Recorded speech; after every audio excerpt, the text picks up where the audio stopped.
2.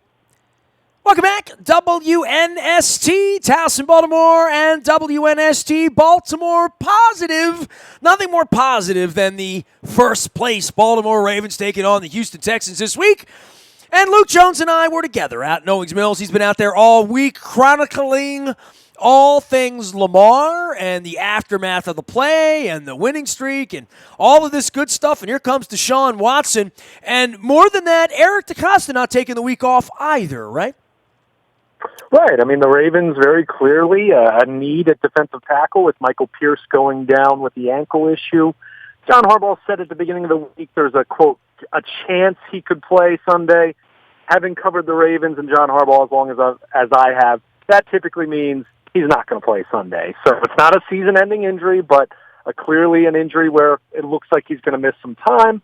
The Ravens certainly had their issues stopping the run, especially in the first half against Cincinnati with Pierce being out. Brandon Williams had to play 59 snaps, which I looked it up as the fifth highest total of his career. So it's clear there was some concern about if they had enough beef in the middle of that defensive line. So the Ravens go out and they bring in an old AFC North rival in Peko, longtime Cincinnati Bengal, had spent the last couple of years with the Denver Broncos. And he, kind of like Josh Bynes, a little bit older, so he was a little more selective, Peko was, as far as whether he was going to play this year. The Ravens had actually worked him out and talked to him a couple weeks ago, made him an offer. At the time, he declined. And, of course, with the Pierce injury, I'm guessing that means Eric DeCosta in the front office ponied up maybe a little more coin. I think Peko saw the Ravens win a couple more games since then, and I think both sides decided, hey, this makes sense to come together. So they bring in Peko, they bring in Justin Ellis, a former starter of the Oakland Raiders, who was off to a pretty good start in his career, but injuries the last couple of years have kind of not derailed him necessarily, but it's kept him off the field. So the Ravens bring in two big guys. I mean, Justin Ellis is listed at 6'2", 350 pounds. Peko, 6'3", 325. Plenty of career starts between the two of them, especially Peko. So the Ravens are hoping that in the interim, this will kind of fortify that front against the run.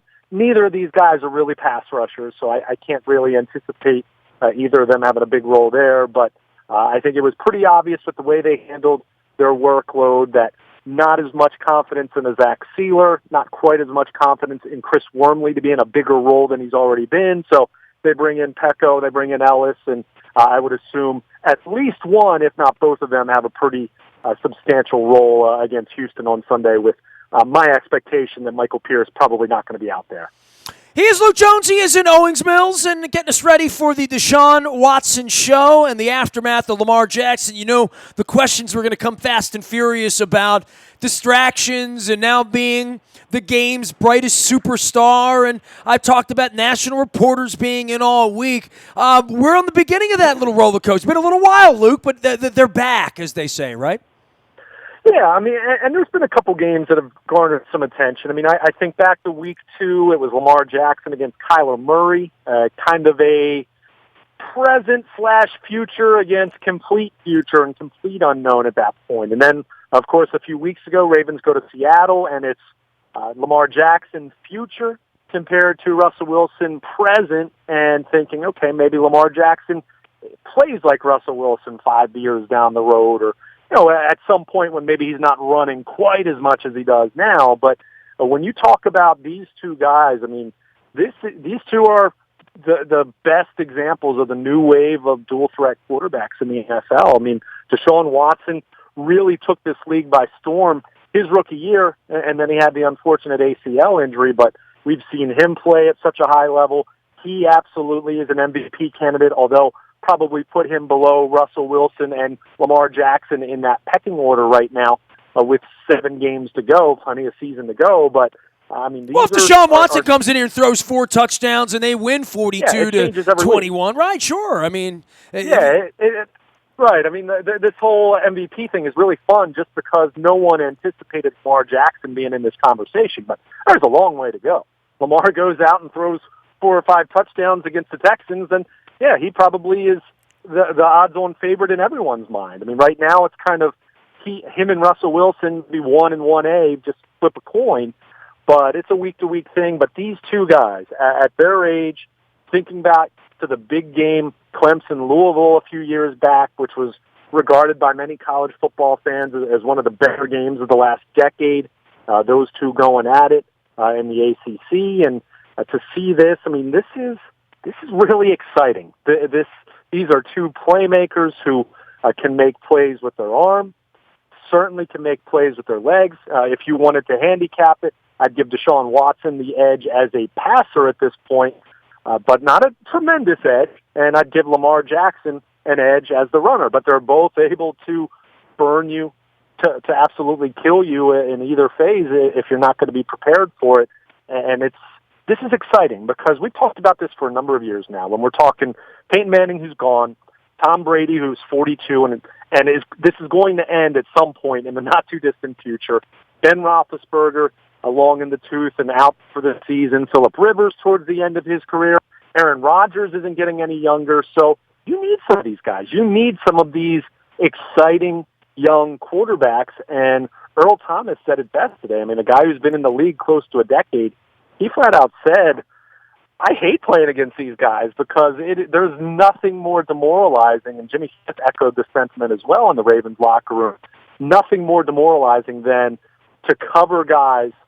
You play well on the back end on the third down, and the quarterback gets out and picks up the first down. I mean, and that's something, Jimmy Smith said this, look, Peyton Manning was really tough to play against. Tom Brady is still really tough to play against. But those guys, you know they're not leaving the pocket. So if you cover, right, you're fine. If you can do that, you're going to be fine. Now, it's easier said than done, but you're fine. You can do everything perfectly right against Lamar Jackson or against a DeShaun Watson, and they still get out and make a play and move the chains, or in Lamar's case, can take it the distance. So it really is exciting for everyone watching. It's incredibly frustrating for defenses around the league, and I think anyone who's played against these guys over the last couple of years can attest to that. And it really does feel like, and I even coined wrecking the establishment. That's not to say Lamar Jackson-type quarterbacks grow on trees. That's not to say DeShaun Watson comes along every year at the collegiate level, but these types of guys who were considered outliers, very much considered outliers, that's becoming, I don't want to say it's the norm because it's not the norm yet, but you feel like teams are becoming more open to it because they're seeing how it's working. I mean, not to get off on too much of a tangent, but Colin Kaepernick working out this week. And look, there's a lot of different layers to that, but I don't know. It just seems weird as we're talking about Lamar Jackson and DeShaun Watson as MVP candidates that the league somehow now says some teams are interested in seeing what he looks like. And again, I don't want to go too far off into that because we're talking Ravens-Texans here, but I think it does speak to more and more teams are seeing this type of quarterback can not just be successful, but can be transcendent. And we're seeing that right here in Baltimore. And I think the Texans, with a little bit better supporting cast around Watson, better blocking this year, better running game, I think you're seeing them have a lot of success. And he also playing at an MVP kind of level. Here's Luke Jones, Luke at WNST.net. We're getting ready for football here this weekend and looking at L.A. down the line, and the Los Angeles Times sent Sam Farmer in, and I'll get to him and Dan Pompei. But this little firing squad of the next 4 weeks for the schedule, this quartile on the schedule, we chunk it out and say which is the more treacherous game. And the Ravens now, I had handicapper Brandon Lang on. They're getting popular in Vegas now as far as being favorites, and and they've covered spreads and they've done all of these sort of things you would want a 7-2 team to do. But these next 4 games, I really do wonder they're going to come out of this at 9-4 or 11-2, right? I mean, and they all feel a little treacherous. I mean, San Francisco played all night the other night before they lost in the end. Going to Buffalo in December and ball security and the weather and all of those things, they've made this look really easy the last month. It didn't look easy in September, did it? Yeah, and you just said it. I mean, it isn't easy. This is not easy to do what the Ravens are doing right now. But they're making it look that way. And that it really speaks to not just Lamar Jackson, who certainly deserves the lion's share of the credit, but there's so many other players playing well. You have to give the coaching staff a lot of credit, and I think we talked about this a little bit with Matt Skura this week, that the Ravens are in not uncharted territory, but very rare territory for them to kind of be looked at as the favorite or one of the favorites. I mean, even some of their best years. I mean, 2011, they go 12-4, but well, they lost out to Pittsburgh for the division. Or no, 2010, I should say. Sorry, 2011. I mean, that year was a year where dogfight with Pittsburgh for the division, and then all the Ravens still had to go to New England. I mean, they're in a position right now, and I know the Patriots are a game ahead of them, and certainly if they win out, then yeah, they'll be going through Foxborough, but being number one in the power rankings and having a multi-game lead in the AFC North, I mean, 2006 is really the only other time where the Ravens were kind of in this territory where they weren't really being severely challenged in the division. And well, I'm losing my mind when I look at the Patriots. We're getting up on Thanksgiving, and we could be the 1 seed, right? Like, we have the tiebreak. Like, that never had. We never had a year sort of like that where we really felt like that game could be played here if we held serve and if the Patriots stumble a little bit. But I do look at these 4 games and say, if anybody thinks they're going to be 11-2, I would say you're pipe dreaming, but maybe this is that magic carpet ride. But I think that there are going to be stumbles along this road. It's looked too easy, And I felt that way this week, even writing about Lamar and writing about where it's all. They're not going 14-2. They're not. I mean, and these are the tough games. These next couple. Yeah, I mean, look, I'm not going to sit here and say they can't 100% cannot go 14-2 because I didn't think they'd be 7-2. So, at some point in time, then you just wonder. I mean, it's, think back to the Ravens in 2000. They were 5-4 and, couldn't score a touchdown 5 straight games. And then we know what happened, 3 months later, 2.5 months later, whatever it was. So you never, when you're in this kind of position, I hate putting a ceiling on it. But yeah, I mean, if you're going to ask me to bet, yeah, they're going to have another loss or two here. I mean, it's tough. And that's why what they've done the last 3 games where they've not just won the last 3 and won the last 5 overall, but the last 3 they've won by multiple scores. They haven't done that, 3 straight wins by multiple scores, since 2011. So it speaks to how long it's been where the Ravens, 1, have won this many games, and 2, they've done it in such convincing fashion. So does that continue? Do you talk about peaking too early? I mean, I think a lot of those are just talking points that guys in the media and fans who don't have quite the discerning eye, I think we talk about those things. But I think with John Harbaugh, with an experienced coach, with just enough veterans who've done it before, guys like Yonda are still in that locker room. There aren't many of them left, but there are a few that you'd like to think that this team's not going to get too high, because we talked about this on Sunday when you see what happened to Indianapolis last Sunday, or you see what happened to New Orleans against a terrible Falcons team. This game can humble you really quickly when you think everything's going well and when you start to think you're invincible. So this is going to be a challenging stretch, but we also said that about when they were going to Seattle and then knowing that they had the Patriots on the other side of the bye, and we see what happened there. So I don't think they're going to go 4-0 over the next 4 games, but I'm also pretty confident that they're not going to go 0-4 or they're not going to go 1-3, because I just think this is a damn good football team, and I think that they're going to handle their business. And I'll say this, for as much as we're looking at these next 4 games and saying, okay, Houston at LA on a Monday night and then flying home in the middle of the night Tuesday morning and having to play the 49ers that Sunday.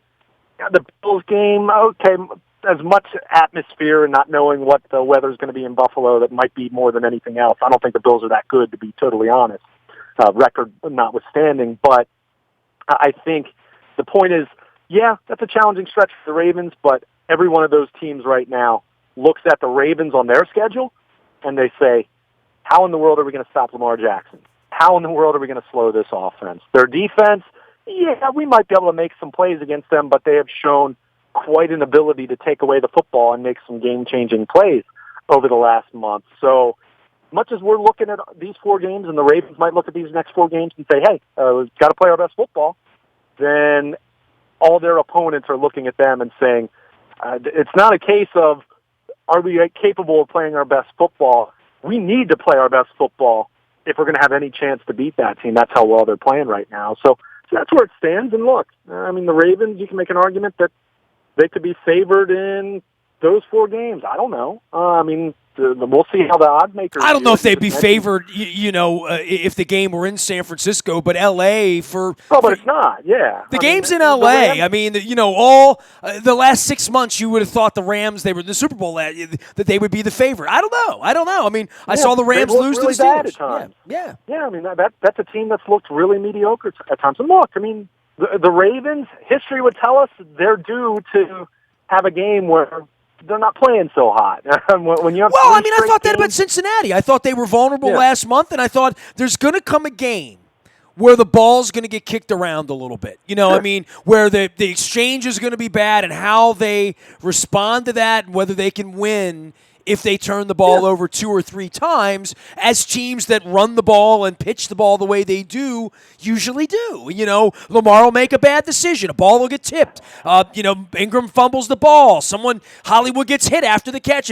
Something like that's going to happen. That's how they're going to get beat. They're going to get beat because they make some mistakes. Yeah, and I mean, at this point, it's probably going to happen once or twice before the season's out. And you could even argue that maybe in a big picture sense, you're okay if something like that happens because of the whole peaking too early thing, which again I think is more something we just talk about more so than how teams actually. Patriots never had that problem. Yeah, exactly. Because they were better. We just mentioned it. The Ravens in 2000 had a 7-game winning streak going into the postseason, and then won the whole thing. So I think the law of averages tells us, at some point here over the next 3 or 4 weeks, they're going to wake up on the wrong side of the bed, or their opponent's going to wake up on the right side of the bed and is going to have that horseshoe to go with it, and it's not going to be your day. So, whether that's this Sunday, whether that's going out to L.A., I still think the sneaky one, not that it's sneaky because the 49ers are a really good team, but that Monday night road game in Los Angeles, flying back in the middle of the night, short week, and then the 49ers coming to town, but who knows? I mean, I said this after Sunday's game, and I wrote this at WNST.net talking about Lamar Jackson, but really talking about the Ravens in general. I'm not going to sit here and try to put a ceiling on it at this point. You tell me right now, you look into the purple crystal ball, and Lamar Jackson wins the MVP and the Ravens win the Super Bowl, I'm going to say okay, because I've seen enough evidence that is 100% plausible at this point. So it's just a matter of staying healthy and guys maintaining their focus and the veterans making sure the rookies and the second-year players and the guys that haven't been through this before are doing what they need to do to stay prepared every week, mentally and physically. And then you just go out and you see what happens. And you're going to need some good fortune along the way. I think 2000 and 2012 proved that. And as much as you talk about a historic defense, there was some good fortune along the way in 2000. And in 2012, as much as Joe Flacco played out of his mind in the postseason, there was some good fortune along the way. So, I mean, that's just the way this thing works. So you just keep plugging along and working hard and hoping that you stay healthy. And the Ravens have had injuries, certainly on the defensive side of the ball, but overall probably can't complain too much about their state of health. So going into Week 11, I think you feel really good about things. And but it's going to be a big test on Sunday because Houston coming off the bye week. That's the Cincinnati Bengals not figuring out Lamar Jackson even with an extra week. That doesn't surprise me because the Bengals totally stink. I mean, that's just the truth. But Houston, not the defense it's been. They don't have J.J. Watt. Davion Clowney's in Seattle now, but it's not a terrible defense either. And you give them an extra week to prepare. Do they come up with something that could give? Does Romeo Crennel come up with something that gives Lamar Jackson and this offense more problems than other teams have? Possibly, but I could also see the Ravens doing what they typically do against defenses that haven't seen Lamar Jackson before, and that's give them all kinds of problems. So it's going to be a lot of fun, but my gut tells me at this point there's going to be some points scored in this game based on how both of these offenses are playing, both these quarterbacks are playing right now. He is Luke Jones. He is Luke at WNST.net. We're getting you ready for all things Houston Texans. You can go out to the buyatoyota.com audio vault and hear all about it. Of course, D'Amato Peko joining us here this week. And in another edition, Eric DeCosta working hard for the money as we get up on the Thanksgiving holiday. I wrote about Lamar Jackson out at WNST.net. Luke's writing about it as well. You can get it all in the morning newspaper. It's all brought to you by our friends at Planet Fitness, planetfitness.com. Always $5 down, $10 a month. We'll deliver that paper to you, including all the Baltimore Positive stuff. We've got a new Baltimore Positive hoodie from our friends at Strategic Factory. Want to thank them, give them a shout-out as well. Don Moeller and I will be gathering at Fadley's this week with Thoreau Vignaraja. Next week, we'll be back at State Fair with a doubleheader, including speaker Adrian Jones and Sonia Sanalise from Baltimore City Schools. We'll be talking about education next week. And we're also going to be talking to Police Commissioner Harrison next month at Fadley's. That whole schedule up at BaltimorePositive.com. I am Nestor. We are WNST.net, AM 1570, and WNST Towson, Baltimore. We never stop talking Baltimore sports, Baltimore Positive.